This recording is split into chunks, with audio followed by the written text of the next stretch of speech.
দর্শক দেখুন, কলকাতায় আবারও নোটের পাহাড়। নোটের পাহাড়।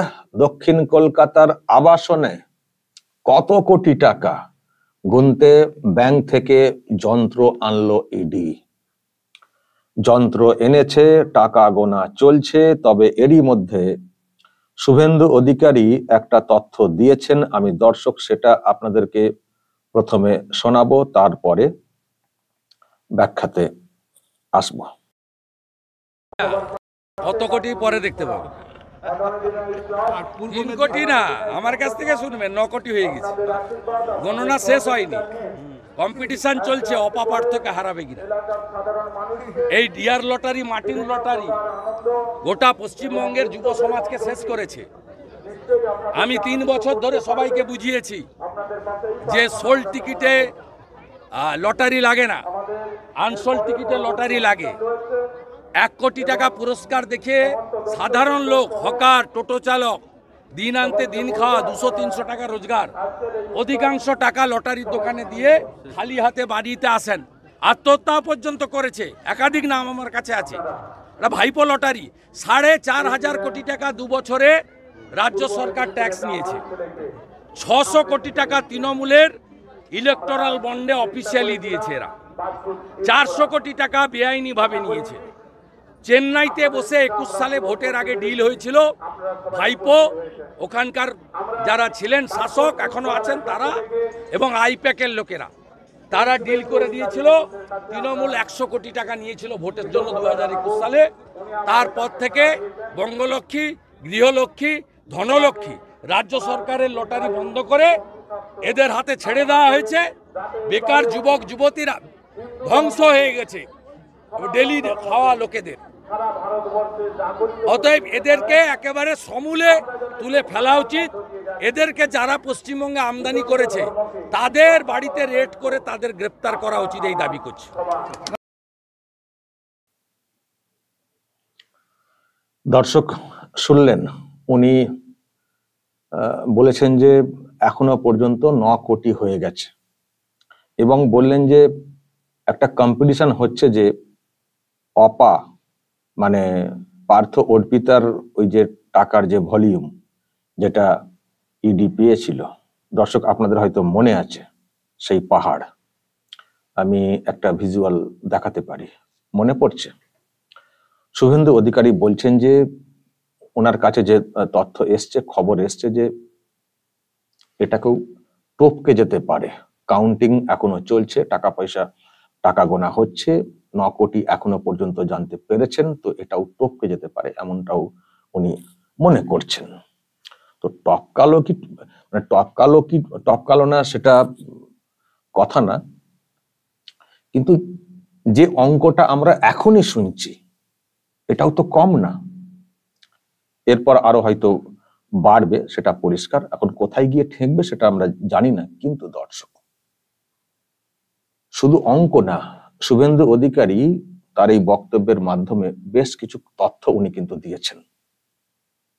কোথায় বসে ডিল হয়েছে, কারা ডিল করেছেন, ডিল করার পরে মানে কত অঙ্কের টাকা কোথায় গেছে, কিভাবে গেছে, মানে ট্যাক্স হিসেবে কত নেওয়া, ইলেকটোরাল বন্ডের মাধ্যমে কত নেওয়া, অবৈধভাবে কত নেওয়া, ভোটের জন্য কত নেওয়া। শুনলেন আপনারা? যারা মনে করতে পারছেন না আর একবার প্লে করে শুনে নেবেন কি সব তথ্য উনি দিয়েছেন। একেবারে এটা একটা এইরকম করা হয়েছে, টাকা পয়সা কিভাবে লুট করা হবে ঘুরপথে সাধারণ মানুষের, একেবারে প্ল্যান করে এই সব করা হয়েছে। এই যে লটারি, আপনারা জানেন যে আমাদের রাজ্য সব চলে, এবং এটা এখন যে রেডটা হচ্ছে, ইডি যে রেড করছে, এটা চেন্নাই, কলকাতা, একেবারে বুঝতে পারছেন গোটা দেশ জুড়ে একটা নেটওয়ার্ক। এবং চেন্নাই বুঝতে পারছেন ওখানে কাদের সরকার চলছে, যাদের সঙ্গে এখানকার সরকারের খুব ভালো সম্পর্ক। তো সবটাই আর কি বোঝাপড়ার মধ্য দিয়ে সব চলছে, এবং একসঙ্গে একটা বৈঠক করা হয়েছে, সেটাও তো আপনারা শুনলেন। তো এই সব করে যেটা হচ্ছে, কি হচ্ছে বলুন তো, যারা খুবই কায়িক পরিশ্রম করে থাকেন, দিন আনি দিন খায়, এরকম অবস্থা, টোটো চালক, সাধারণ যারা শ্রমিক কর্মী, তারা মানে ওই টিভিতে অ্যাড দিচ্ছে না, 6 টাকায় 1 কোটি অমক তমক সব দেওয়া হচ্ছে না, মানে এই রকম লোভে পড়ে অনেকে যারা অত মানে মারপ্যাচ যারা বোঝেন না তারা টিকিট কেটে ফেলছেন, লটারির টিকিট। কিন্তু সেই টিকিটে কোনো টাকা নেই, সেই টিকিটে কোনো টাকা নেই। আনসোল্ড যেগুলো থেকে যাচ্ছে, যে টিকিটগুলো বিক্রি হচ্ছে না, সেখানকার টাকা মানে তাতে সব টাকা থেকে যাচ্ছে। আবার অনেক ক্ষেত্রে আরো সব অনেক রকম ব্যাপার আছে, সেসব শুনেছেন। দেখবেন সাধারণ মানুষ যারা যারা রোজ টিকিট কাটছেন তারা কিন্তু কোটিপতি হচ্ছেন না, তাদের কাছে কিন্তু টাকা পয়সা আসছে না।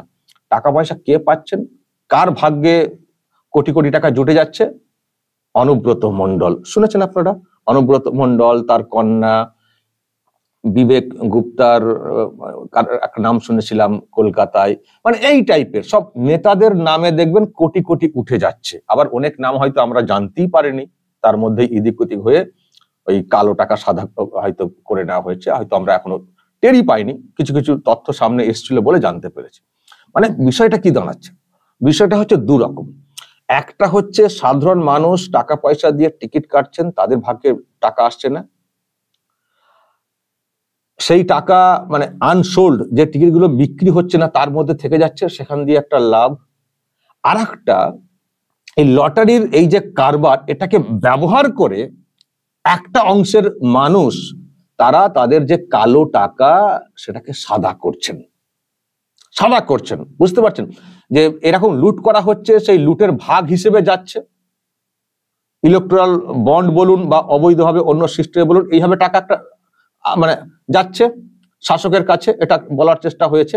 আর দ্বিতীয়ত নেতারা তাদের যে কালো টাকা সেটাকে সাদা করার ক্ষেত্রে তাদেরই নাম সব লটারিতে উঠে যাচ্ছে, তাদেরই নাম লটারিতে উঠে যাচ্ছে। এবার বলবেন এটা আমার লটারিতে পাওয়া টাকা, না হলে সোর্স কি করে কি দেখাবেন কোত্থেকে পেয়েছেন? মানে লটারিতে পেয়েছি, তাহলে ওইটা আমার সাদা টাকা হয়ে গেল, আমি বলতে পারবো ইনকাম ট্যাক্স যখন আমি শো করবো লটারিতে পাওয়া টাকা, সুতরাং আমাকে আর ওরকম দেখাতে হবে না আমি কোত্থেকে পেয়েছি, আদতে সেটা ইল্লিগাল টাকা। ফলে এই লটারি যে চক্রটা, এতে করে এই রকম হচ্ছে সাধারণ মানুষকে লুট করা হচ্ছে, এবং লুট করার সুযোগ করে দেওয়ার জন্য ইলেকট্রাল বন্ডের মাধ্যমে টাকা, অন্যভাবে ঘুরপথে টাকা, এইগুলো তারা পাচ্ছেন। আর অন্যভাবে তারা যেগুলো যা সব লুট করেন সেগুলোকে সাদা করার জন্য নিজেদের নাম করে ওই লটারির মাধ্যমে, ওই সিস্টেমে, ওই লোকজনদেরকে দিয়েই লটারিতে তার নামটা তুলে দিয়ে সেগুলোকে সাদা করা হচ্ছে। এই হচ্ছে দর্শক ফান্ডা। তো এখন এই সব নিয়ে প্রশ্ন তৈরি হয়েছে, তদন্ত চলছে, খোঁজ চলছে যে কোত্থেকে কি হচ্ছে, কিভাবে লটারি চলছে। এই খোঁজ করতে গিয়ে এখন কলকাতাতে রেড হয়েছে, অনেকক্ষণ ধরে রেড চলছে। শুধু ওই কলকাতার যে আবাসন বলা হচ্ছে লেক গার্ডেন্স এর কাছে, ওখানে কলকাতার একটা জায়গা কোথা, তারপরে আরো কয়েকটা জায়গাতে রেড হয়েছে। তো এখন কোটি কোটি টাকা সব নগদ সব উদ্ধার করা হচ্ছে, যন্ত্র এনে কাউন্টিং করা হচ্ছে, এখন দেখা যাক সেই অঙ্কটা কোথায় গিয়ে থামে। কারণ অবৈধ টাকা তো, ফলে তো আর ব্যাংকে তো রাখা হবে না, সব ওই নগদ হিসেবে লুকিয়ে চুরিয়ে রাখা। বুঝতে পারছেন না যে কেন নোটবন্দি নিয়ে এখানকার শাসক এত চিৎকার করে? নোটবন্দি করে কি হলো, নোটবন্দি করে কত মানুষের প্রাণ চলে গেছে। কার প্রাণ চলে গেছে নোটবন্দি করে? নোটবন্দিতে সাধারণ মানুষের সেরকম কিছু সমস্যা হয়নি। সাধারণ মানুষের কাছে 2000 টাকার নোট আর কত ছিল?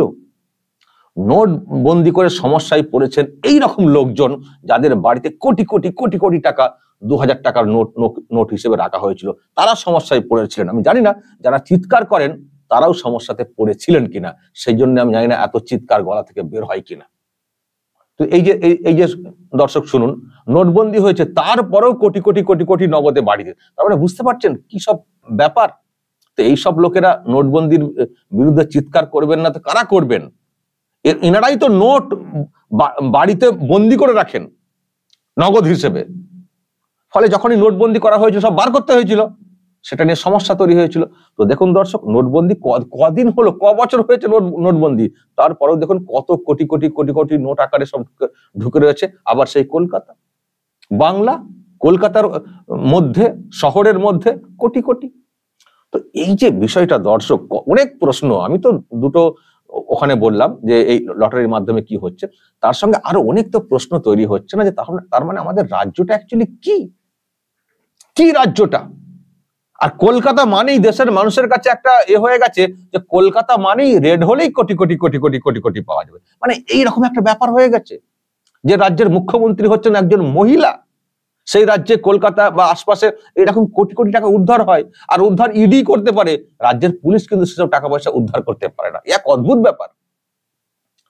এত কিছু হচ্ছে, এত টাকা পয়সা রয়েছে, এত চক্করে কাজ করছে, দেখবেন রাজ্যের পুলিশ, কলকাতা পুলিশ দেখবেন এগুলো খুঁজে পাবে না, সেন্ট্রাল এজেন্সি অনেক পরে এসেও তারা খুঁজে পেয়ে যাবে। অদ্ভুত ব্যাপার। আবার কোনো কোনো ক্ষেত্রে দেখি যখন সেন্ট্রাল এজেন্সি এইসব আরো বেশি বেশি করে বের করে, তখন আবার পুলিশ, কলকাতা পুলিশ, রাজ্য পুলিশ টুকটাক কয়েক লক্ষ অমক টমক করে দেখাই, দেখো আমরাও বের করতে পারি, তখন দেখাই, তার আগে থেকে দেখায়ও না। তো এই হচ্ছে দর্শক ব্যাপার। এই টাকা পয়সা এত সব হচ্ছে, কাউন্টিং মানে এখনো গণনা চলছে, আমি জানি না কি হবে। আমি শুধু ভাবছি যে সত্যি রাজ্যটা কি হয়ে গেল। শুভেন্দু অধিকারী আরো একটা কথা বললেন, আপনারা নিশ্চয়ই শুনেছেন, যে রাজ্য সরকারের যে লটারি ছিল সেগুলোকে সব বন্ধ করে দেওয়া হয়েছে, বন্ধ করে দিয়ে ভিন রাজ্যের লটারিকে নিয়ে আমাদের রাজ্যে আমদানি করিয়ে তাদের মাধ্যমে মুনাফা লোটা হচ্ছে। আচ্ছা, রাজ্যের যে লটারি সিস্টেম ছিল যদি সেটা চালু থাকতো, তাতে যে ইনকামটা মানে যেটা হতো আর কি লটারি খেলার পরে, সেটা তো রাজ্যের মানুষের জন্য তো কাজে লাগতো, তাই না? সেটা না করে কিছু লোকের সুবিধা পাইয়ে দেওয়া বা নিজেদের ইচ্ছে মতো করে ইউজ করব নিজেদের সুবিধার জন্য, এই যে ব্যাপারটা, এটা কেন? আমি দর্শক আপনাদেরকে আর একটা তথ্য দিই। এই যে লটারি কনসেপ্ট, এই লটারি কনসেপ্ট কোত্থেকে এসছে? বা এই লটারি যে ব্যাপারটা, এর সঙ্গে সরকারের এই যে ব্যাপার, সরকারও লটারি যে বলছি না যে রাজ্য সরকারের একটা লটারি ছিল, এগুলো কেন? লটারি কনসেপ্ট কিন্তু নতুন না। যারা ইতিহাস জানেন তারা জানেন, আগে যখন মানে সাধারণ মানুষের যে কাজকর্মগুলো, রাস্তাঘাট এইসব করার জন্য, তখন তো টাকা পয়সা তো ইনকাম তো মানে কোনোভাবে আদায় করা এরকম তো ছিল না সরকার পক্ষের, এরকম তো ছিল না। তখন একটা রাস্তাঘাট ইত্যাদি এইসব করার জন্য যেটা করতো, যেমন কলকাতা মানে পৌরসভা আগে যেটা ছিল, সেই আমলের কথা বলছি, তখন লটারি খেলা করতো। লটারি খেলা করলে মানুষজন লটারি পাওয়ার জন্য টিকিট কাটতেন, সেখান থেকে লটারি খেলা হলো, কমপ্লিট হলো, পুরস্কার দিয়ে দেওয়া হলো, এবং সেখান থেকে যে কিছু টাকা পয়সা থাকতো সেই টাকাতে ওই রাস্তাঘাট উন্নয়নের যে কাজকর্ম সেটা করা হতো। এটা ছিল লটারি খেলানোর একটা উদ্দেশ্য। কিন্তু এখন তো হয়ে গেছে এটা একটা ব্যবসা, অন্যভাবে কিছু মানুষের জন্য। এবং সেই থেকে রাজ্য সরকার বা সরকারেরও লটারি সিস্টেম ছিল, কারণ ওখান থেকে যেটা হবে সেটা ওই আগের কনসেপ্ট, মানে এইভাবেই চলে আসছিল। এখন অনেকভাবে ট্যাক্স আদায় করা ইত্যাদি ব্যাপার আছে, তখন তো সব ছিল না অতীতে। তখন ওই লটারি খেলে সেখান থেকে যে টাকাটা পাওয়া যেত, তাতে রাস্তাঘাট এইসব করা হতো। সেই কনসেপ্টটাই চলে আসছিল, রাজ্য সরকারের লটারি সিস্টেম ছিল। কিন্তু এই সরকার এসে সেগুলোকে বন্ধ করে দিয়ে ডেয়ার করে নিয়ে, প্রিয় করে নিয়ে একেবারে এখানে খেলানো হচ্ছে, আর সেখান থেকে এই সব হচ্ছে। আর দেখুন সব কত কি ধরাও পড়ে যাচ্ছে। ফলে দর্শক যেটা বলার, এক্ষুনি বলবেন এত কিছু ধরা পড়ছে তাহলে কি হচ্ছে, মানে শাস্তি কোথায় হচ্ছে, এক্ষুনি বলবেন, বলাটাও স্বাভাবিক। সবই তো দর্শক আপনারাও দেখছেন, বুঝছেন। রেড হচ্ছে, তল্লাশি চলছে, এইসব হচ্ছে, এগুলোকে ব্যবস্থা যা হওয়ার হবে। কিন্তু যেটা শুভেন্দু অধিকারী যেটা লাস্টের দিকে বলছিলেন, যে আমাদের উচিত সেটা হচ্ছে এটাকে সমূলে উৎখাত করা, উপড়ে ফেলা।